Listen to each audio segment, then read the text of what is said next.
Shabbat Shalom, everyone.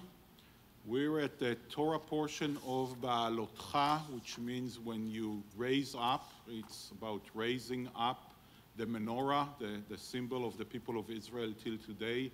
That's 7 branches that you see here to the right, and how to use it ritually. But this part is a very small part of our Torah portion. Our Torah portion is full of issues that you could call them, how do you deal with a crisis? How do you deal with a situation where the people are really divided, the people are complaining about everything, the leadership doesn't really know how to handle that. And there are at least 5 different examples.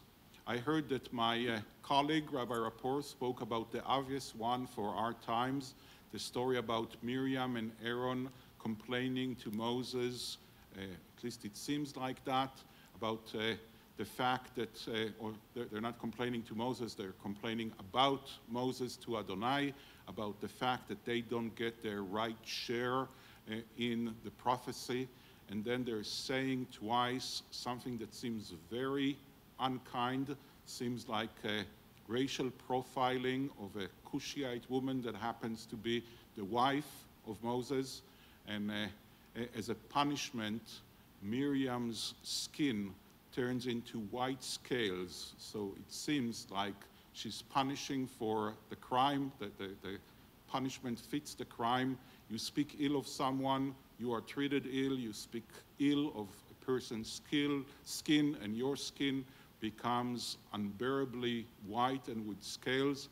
You are trying to exclude someone because of their race, and you are excluded. She's sent for 7 days out of the camp until Moses, her brother, who is part of who is kind of the victim in these cases, has to plead to Adonai about her.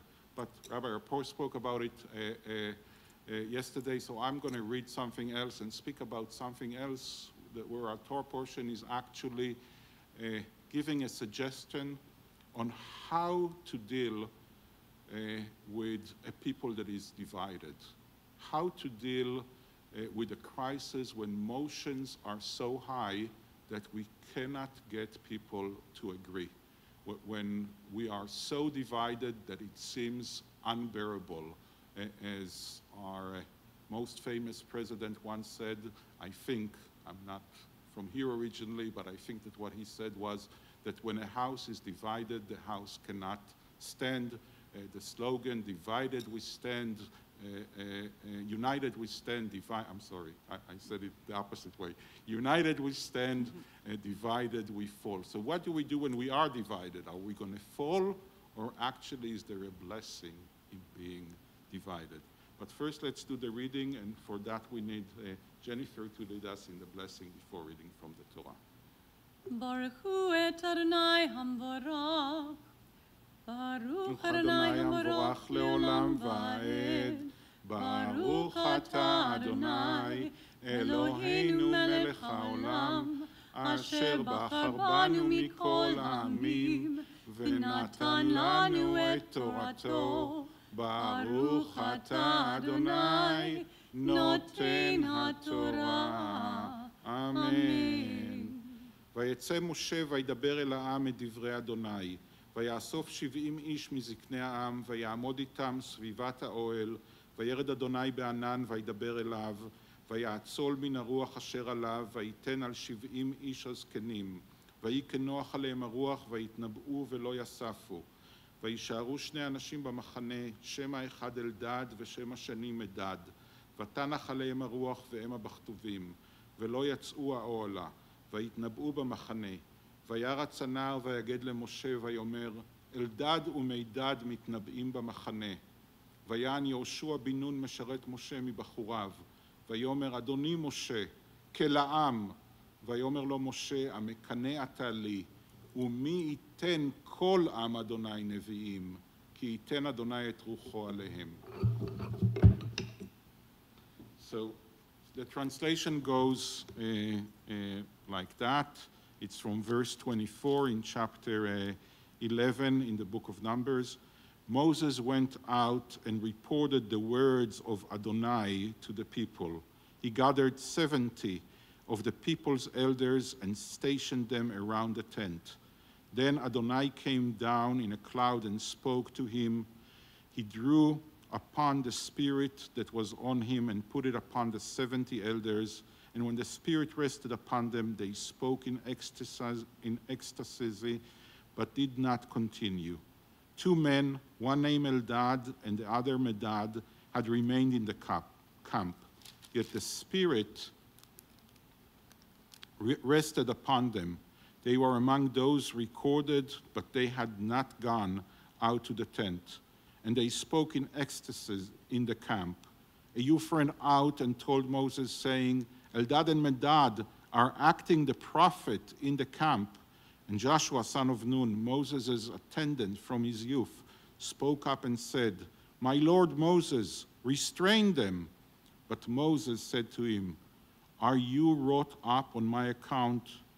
Would that all the Adonai's people or prophets, that Adonai put God's spirit upon them?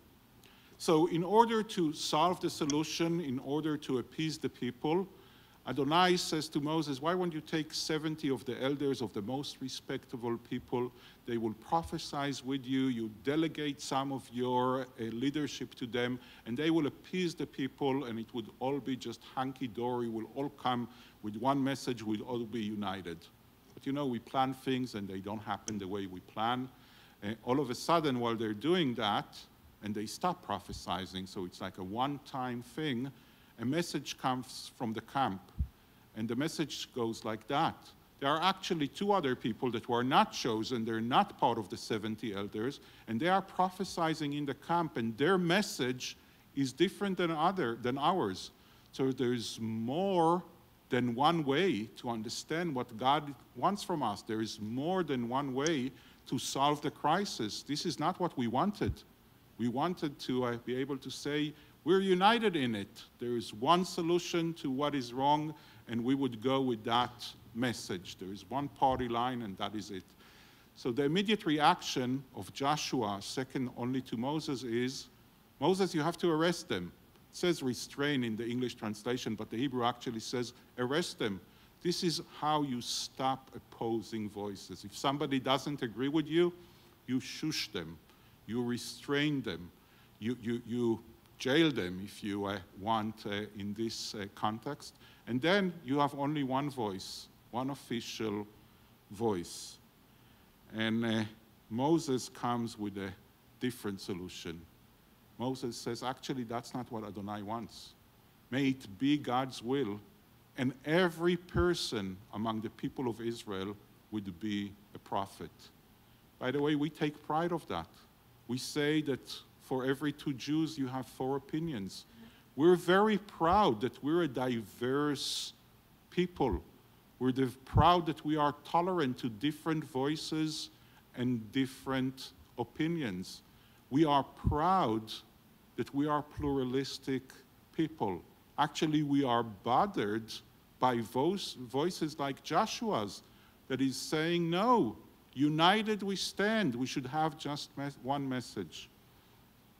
You know, I'm thinking of our reality where we're dealing with so many issues. We're dealing with horrific racial injustice. We're dealing with a pandemic that is literally killing so many Americans. 114,000 people have died. The last time I checked, probably more by now, because I only looked yesterday on the numbers.